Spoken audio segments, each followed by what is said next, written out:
প্রিয় দর্শক, আসসালামু আলাইকুম। আসলে আমরা এখন আছি সুন্দরবনের পাড় দিয়ে আমাদের ট্রলার চলতেছে।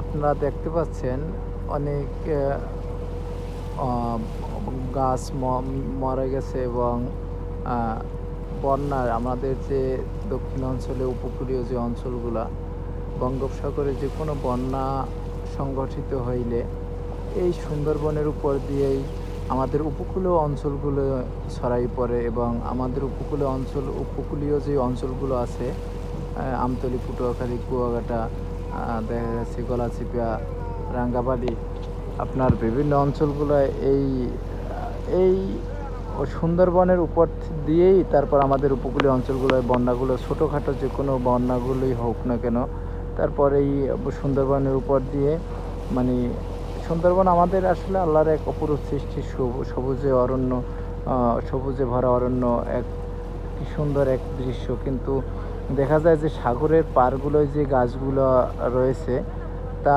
অনেকটাই দেখা গেছে মরে গেছে এবং উপড়ে পড়ে আছে, যেটা একটা নিদর্শন যে আমাদের উপকূলীয় অঞ্চলগুলোয় বছরে দেখা গেছে বর্ষার যে মৌসুমটা আছে ওই সময় অনেক সময় দেখা গেছে আপনার বন্যা, বঙ্গোপসাগরে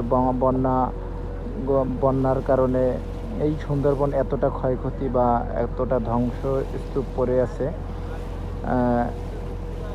আপনারা দেখতে পাচ্ছেন অনেক গাছ, যা বলার বাহিরে, যেটা না দেখলে বোঝা যায় না কত সুন্দর। সুন্দরবন আসলে সুন্দরবন তো রাখাই হয়েছে বন সুন্দর, তাই ওই নাম অনুসারে সুন্দরবন।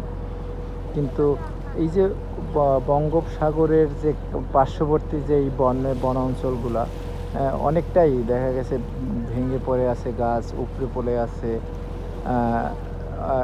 এর পাশে যে অনেক পাখি এবং আপনারা দেখতে পাচ্ছেন অনেকগুলো বানর দেখা যাচ্ছে। আপনার ক্যামেরায় হয়তো মানে ধারণ করা সম্ভব না, কিন্তু আমরা মানে খালি চোখে দেখা যাচ্ছে যে এই যে পাড়ে যে আপনার অনেক বানর, তারপর শূকর, এই যে মানে বনের যে প্রাণীগুলো, বন্য প্রাণীগুলো, এই যে পারে ওই যে তারপর পাতি শিয়াল, এগুলো অনেক এই যে সাইডে আসে। আমরা যদিও ভিতরে এই জায়গা দিয়ে ঢুকবো না, সামনে দিয়ে ঢুকবো, কিন্তু মানে বোঝা যাচ্ছে যে আমি ধারণা করা অসম্ভব যে আপনার বন্যা হইলে এই বন অঞ্চল কতটা ক্ষয়ক্ষতির সম্মুখীন হয়। আমরা আসলে এই বন অঞ্চল দেখলে মনে হয় যে আমরা বন্যার তেমন কিছুই মানে আভাস পাই না, যারা মানে পটুয়াখালী, বরিশাল বা এই উপকূলীয় অঞ্চলগুলো আছে, মানে আমাদের এই দক্ষিণ অঞ্চলের এই সাইড দিয়া, তারপর মংলা বা কক্সবাজার, ওটা তো ভিন্ন। দেখা গেছে এই জায়গা দিয়ে বোঝা যায় যে মানে আমাদের দক্ষিণ অঞ্চলের মানুষ কতটাই বন অঞ্চল দিয়েছে।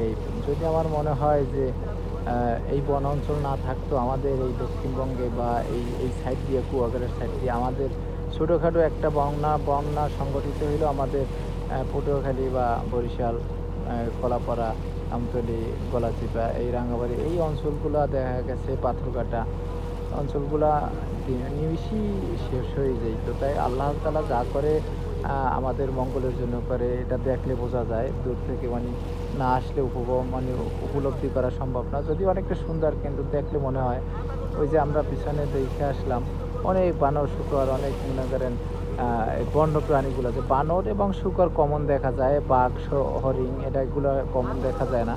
এগুলো মানে দেখতে ভাগ্য লাগে যে এটা এক প্রকার। কারণ দূর থেকে মানে ট্রলারের শব্দ শোনা গেলেই, মানে শব্দ শুনলেই হরিণগুলো ভিতরে চলে যায়, এবং বাঘ তো ইউনিক ব্যাপার, যেটা মনে করেন সবসময় দেখা যায় না। যাই হোক, এটা যদি আমার সমুদ্র এবং বন দুটোই ভালো লাগে, তার ভিতর ভালো লাগে সমুদ্র, মানে সমুদ্রের থেকে ভালো লাগে বন। তাই বন অঞ্চলগুলো আমার খুবই ভালো লাগে, যেটা বলে বোঝানো সম্ভব না। এই অনেক দিনের প্রতীক্ষার ফল আজকে আমরা সুন্দরবন ঘুরতে আসলাম, যেটা খুবই আমার ভালো লাগতেছে। সকলের সাথে এই জন্য শেয়ার করলাম যে দেখতে খুবই ভালো লাগে, যেটা বলে বোঝানো সম্ভব না। কিন্তু বিশেষ করে যে ব্যাপারগুলো দেখা যায় যে এই পার্শ্ববর্তী মানে এই সাগরের পার্শ্ববর্তী যে বন অঞ্চলগুলো, সেটা অনেকটাই ধ্বংসস্তূপ। মানে বন্যায় যে দেখা যাইতেছে, মানে বন্যায় যে মানুষের এই বন যে আমাদের কি এক মনে করেন মায়ের মতো আগলাই রেখে যা বলার বাহিরে। কারণ দক্ষিণ অঞ্চলের মানুষ যারা আছে তারাই বুঝবে যে বন্যা কবলিত অবস্থা কেমন হয়। তা এই যে অঞ্চলগুলো বেশিরভাগ এই যে পাশ পাশ দিয়া, যদিও আমি অনেক আগে একবার আসছিলাম এই মাছের বোটে, তাই ওই সময় এত ভিতরে দেখি নাই। আরও এই যে জায়গা দিয়ে আমরা বোট চালাই যাইতেছি এই জায়গায় ছিল, এত মানে ভিতরে ছিল না, আস্তে আস্তে ভাঙ্গে আবারও অন্য পাশে গড়ে। কিন্তু দেখা যায় যে বড় বড় গাছগুলো যা মানে উপরে পড়ে আছে, যেটা এই পিছনের বন্যায় যে আমফান গেছিল, এই বন্যার কিছুটা একটা অংশ বিশেষ, যেটা মানে ভাঙ্গিয়া অনেক গাছ ভেঙে পড়ে আছে, উপরে পড়ে আছে। এটাই যাই হোক, সকলের সাথে আমার আজকে সুন্দরবন ঘোরার অভিজ্ঞতা শেয়ার করলাম। সকলে ভালো থাকবেন, তো সকলের জন্য দোয়া ও শুভকামনা রইল, আমার জন্য দোয়া করবেন। ভবিষ্যতে আবার কোনো এক সময় দেখা হবে। সকলের জন্য শুভকামনা রইল। খোদা হাফেজ। আসসালামু আলাইকুম।